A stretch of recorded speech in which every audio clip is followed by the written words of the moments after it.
Join in on the next episode of Painting and Travel as Roger and Sarah Bansemer take their RV to the small rural town of Brooksville, Florida. Roger sets up his easel and uses acrylics as he paints this small shed at the Hammock Ranch.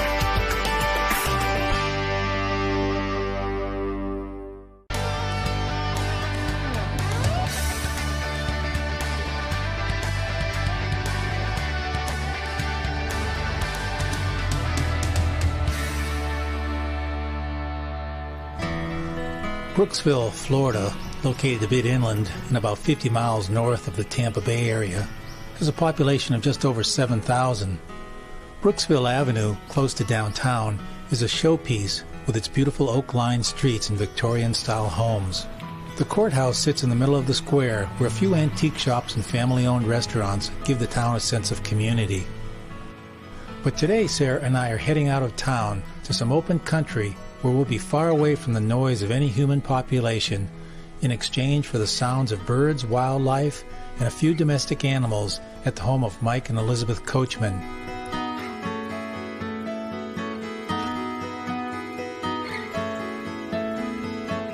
Here we'll be able to explore 50 acres of unspoiled nature.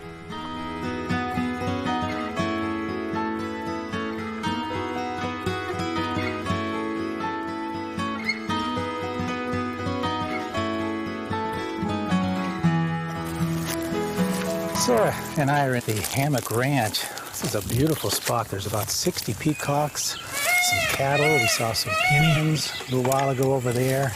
And we have this beautiful shed in the background. And the light's been changing on and off, but I'm going to set up my easel here and do a painting of this great little shed.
This morning I'm using acrylics.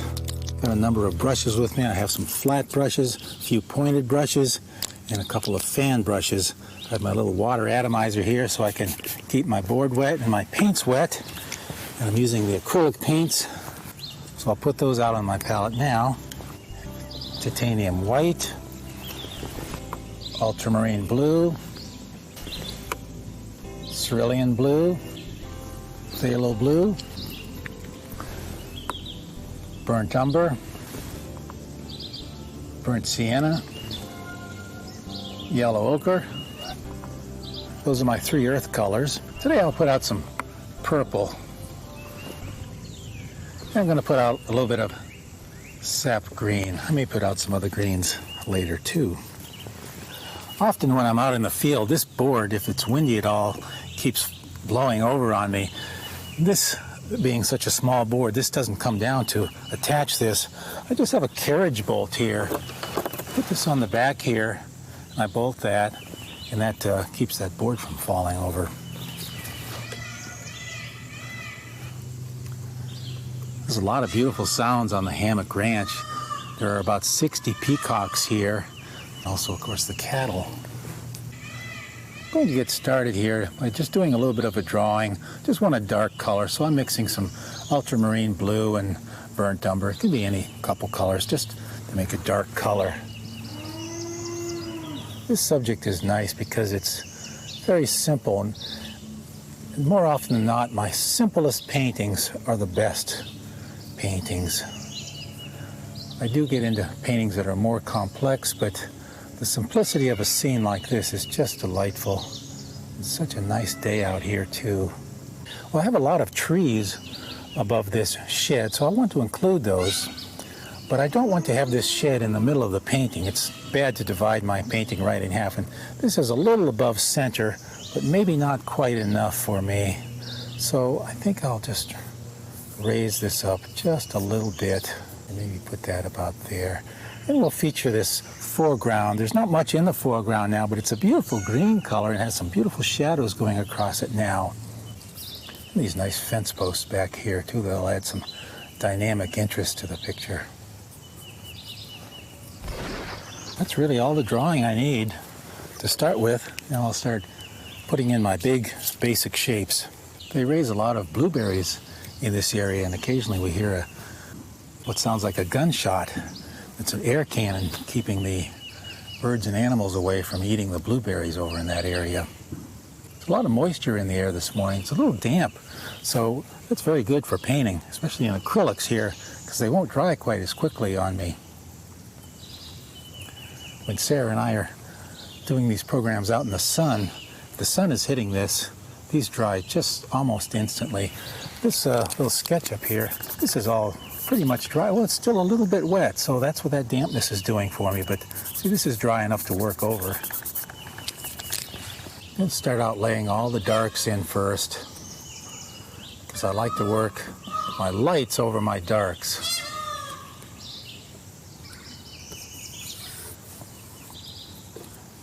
I'll pick up a little sap green here, put in there, indicate a few of these shadows. Here's a chance to use some of that purple. Use that purple with a little bit of burnt sienna. And I'll put in this dark, dark, warm color back here. It'll give it a little bit of life. And then that way I'll leave that in the background as a base color. And I'll paint my light greens over that. Hopefully it'll give that a little bit of a glow as I paint. What I'm trying to do is stress the values of this picture. Get these values established, and these big shapes. Ultimately, I'm going for no more than 3 big shapes in this painting, and I'll probably end up with more than that because I can have smaller shapes within larger shapes, but I want some big areas to be covered with the canvas first. Sort of like building a house. I have to put in my foundation, my walls and so on before I put in the windows. All the little shapes are the windows. All these big shapes are is the foundation. What I have here is just one big dark shape, but I can see these little subtleties in here that I've created, and I'm going to work within those. And by having these dark areas, all my highlights will be able to be on top of these dark areas, and they'll show a little bit better. I don't see very many warm colors up in that roof. It's a fairly nice new tin roof, but as a painter I like to get some of these roofs that have some rust on them and a little more character. I think I'll probably make this roof a little bit rusty. I'll just put a wash of color on this roof too. What I have here is a blueprint for my painting. All the big areas are blocked in. I need to get the perspective right on this painting. So if I were a little bit more this way, it would be one-point perspective. I'd be looking at this building. I wouldn't be able to see either ends of the building. But as it is, I can see a sliver of the end of this building, so that makes it a two-point perspective. I think the true horizon would be somewhere in this area right here. That means these 2 points here will slope a little bit and come to a horizon point, but way over there somewhere out of the range of this picture. But this edge of the building, the vanishing point would be much closer, way back down, probably very close right down in here. So that means that the vanishing point would come out like this. And the bottom of this little shed would also come from this vanishing point right here and come down to about here. I can't see that too much because I have posts and everything in the way. So I won't worry too much about that, but I sort of have to have that fixed in my mind. Others may not know these rules of perspective, but they'll know that something's wrong if this perspective isn't right on this painting. We keep losing the light here. It keeps coming and going. And while it's here, I'll take my little digital camera, get a few shots of this so I'll have some reference back in the studio. This is a very important part of coming out in the field, bringing your camera with you. I'll take some more pictures later on of some details, so I'll have some other reference pictures back in the studio. Well, we've waited a few minutes and this is all quite dry now. Now I'm able to go over this, and whatever colors I put here won't become muddy. It's really one of the joys of acrylics. I can also spray my paints occasionally, keep them a little bit damp. I'm using masonite, by the way, which is covered with gesso. Put a little bit of cadmium yellow light out here on my palette. I think I'll start putting in a few of these light greens that come across the field. Now, light leans towards color and not white, so I want to keep my white to a minimum. If I want something to look bright, like it has a lot of light shining on it, I don't want to use white, too much white in it. I may have to use some, but basically I want to use color. I'm going to pick up a fan brush here. I like to use good brushes that come to a nice point most of the time, but occasionally a sort of a beat up brush does the trick. So in this case, I'm using an old fan brush, and it can give me this sense of these weeds a little quicker than if this were a new brush. The color in the foreground here will be a little more intense than the color in the background. I want to have a little atmosphere between here and the background. So what I'll do back here is maybe add a little bit more white to it and gray it down. There's some gorgeous, beautiful greens. This is spring, so a lot of this foliage is new. So it's a very yellow green, very fresh. At this point, I haven't used very much white, just a little bit. I like to try and keep this painting going all at once. I don't want to finish one area and then move to another area and finish that. This is all about relationships.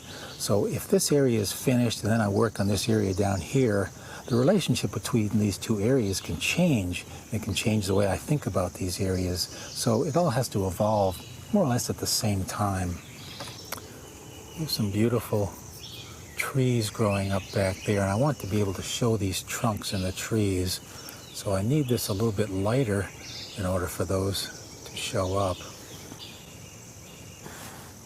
As I look at this painting now, I realize that this shed is too much for my liking in the middle of this painting. I think I have to move it either this way or that way. It's just too much in the center, and I didn't notice that before, but this whole painting process just evolves as it goes. Since we have cattle over here on the left and some more fence posts, I think I'll take this shed and move it just a little bit to the right. And this is not hard to do. I'm never afraid to destroy what I've painted earlier, even if I've worked on it a little while.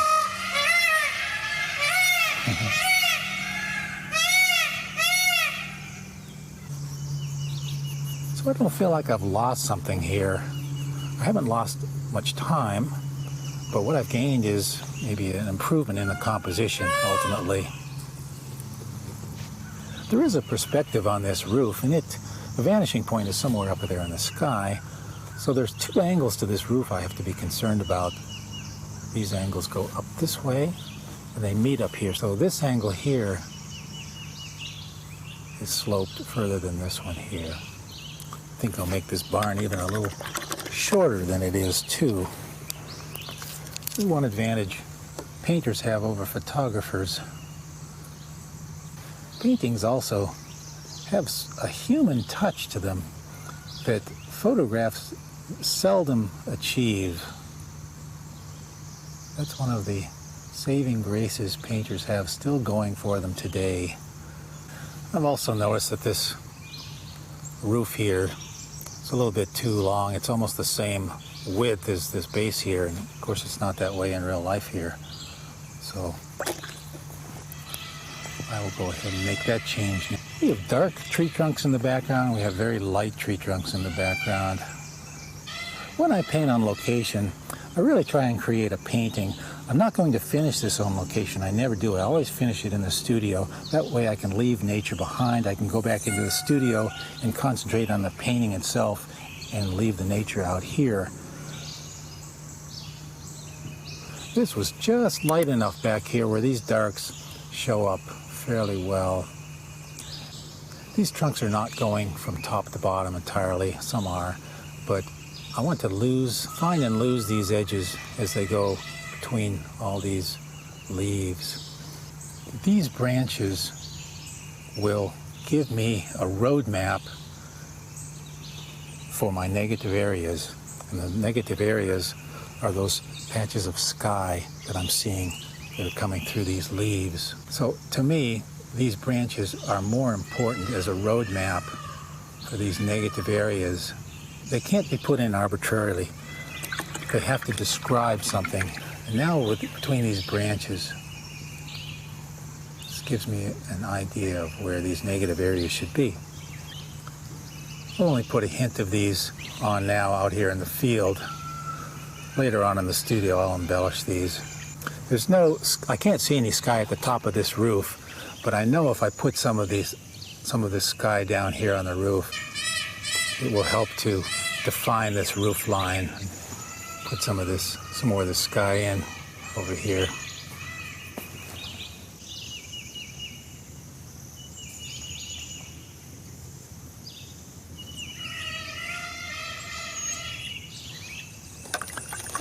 That's enough sky holes for now. This painting's still looking very dark at the moment. But as you can see, as I put in these highlights, it starts to come to life a little bit more. Before I work on this tin roof, actually they're not tin, they're steel, galvanized steel. You can put a little more cerulean blue on this. By putting some of this cerulean blue on this roof, what it's going to do is give me a sense of reflected light on this roof. I'll add a few details here to this structure. If I want to create a straight line or keep my hand steady, it's quite difficult just to use one hand like this. Sometimes I use this small finger as sort of a guide here, just to steady my hand. But as an old sign painter, I generally use a hand-over-hand method. I just put one hand over the other like this. And since this is acrylics, this is dry, I can do that. I just put my hand here, and I can make these strokes. Well, the sunlight has come out again. And as this pops in and out, I'll take this opportunity to put some of those highlights on the roof. Now, since I want to change this from being a nicely kept roof to something with a little more rust on it, a little more character, I'm going to add some burnt sienna.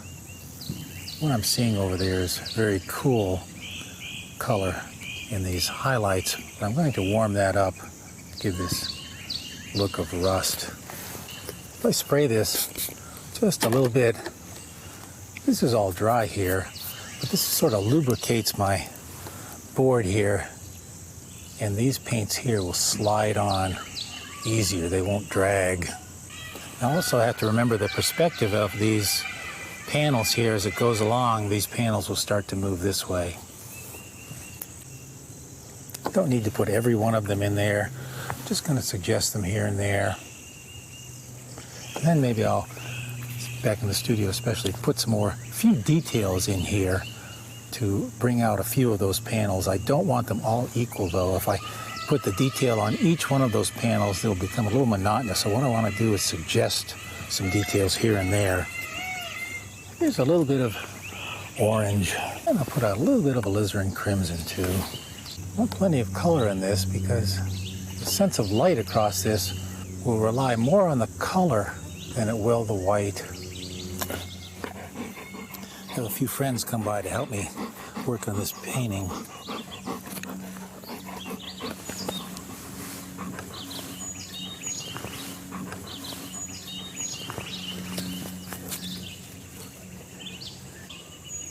This is really getting to the stage in the painting now that gets to be a lot of fun with these little interesting features like this little gate.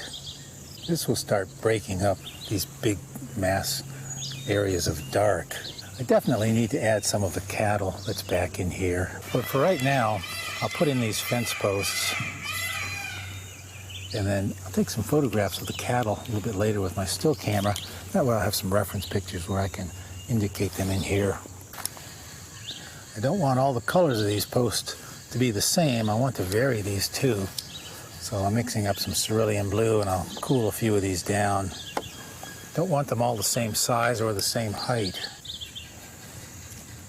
And we have a lot of things back here in the shed. Maybe for now I'll just indicate some big shapes back in there and then maybe drop some highlights in on them later on. I can see some lovely highlights on the tops of these posts. If I get too much paint on my palette, I built this little box just out of foam core board. I can spray my palette, my glass palette, with a razor blade. And then I can just scrape it in this little box. I'm going to scumble these colors on, just using the heel of the brush almost to get this rough, soft effect. I'll keep this edge back here really soft.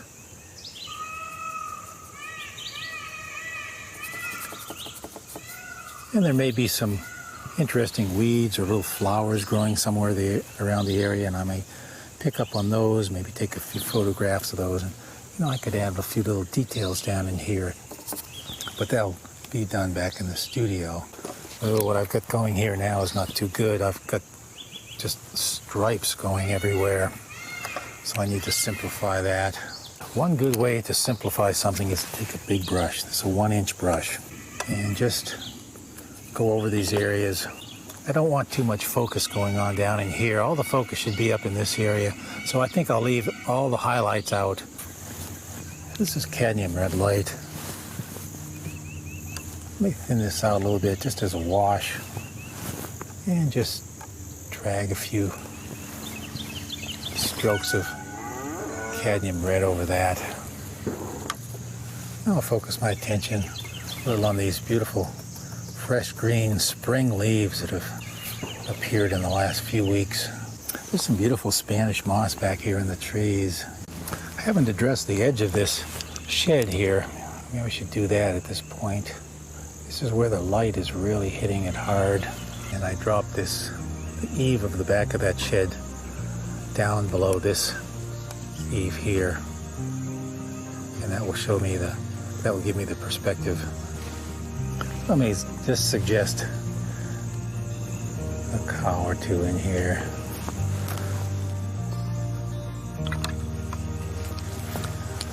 Well, I think I'll call it quits on this painting out here in the field and finish it up in the studio. It's been a lovely day here.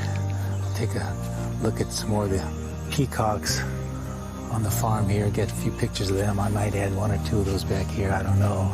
It's certainly been a joy being here. The day has just been lovely. It's been one of the better experiences I've had painting out on location.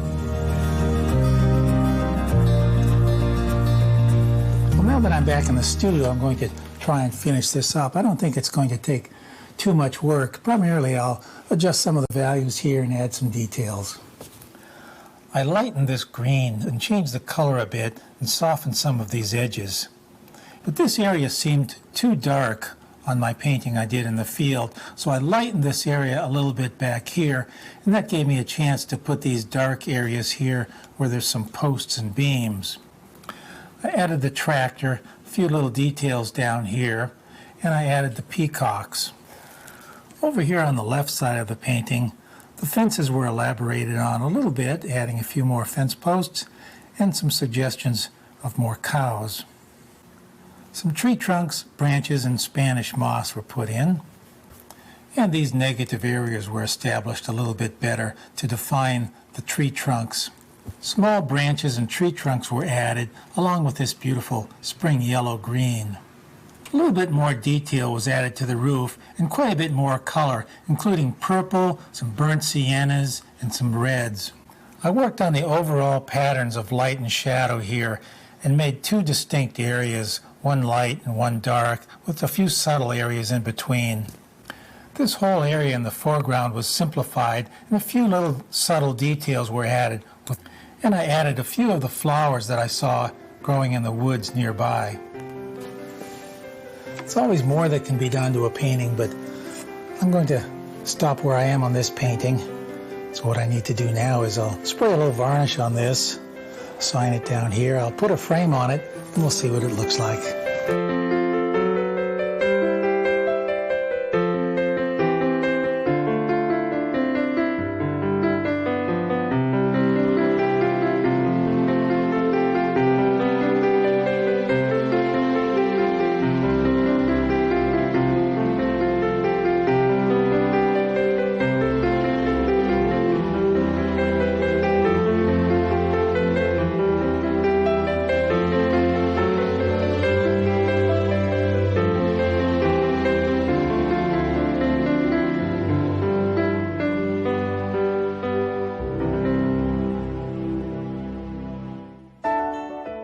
For more information about painting and travel with Roger and Sarah Bansemer, visit paintingandtravel.com.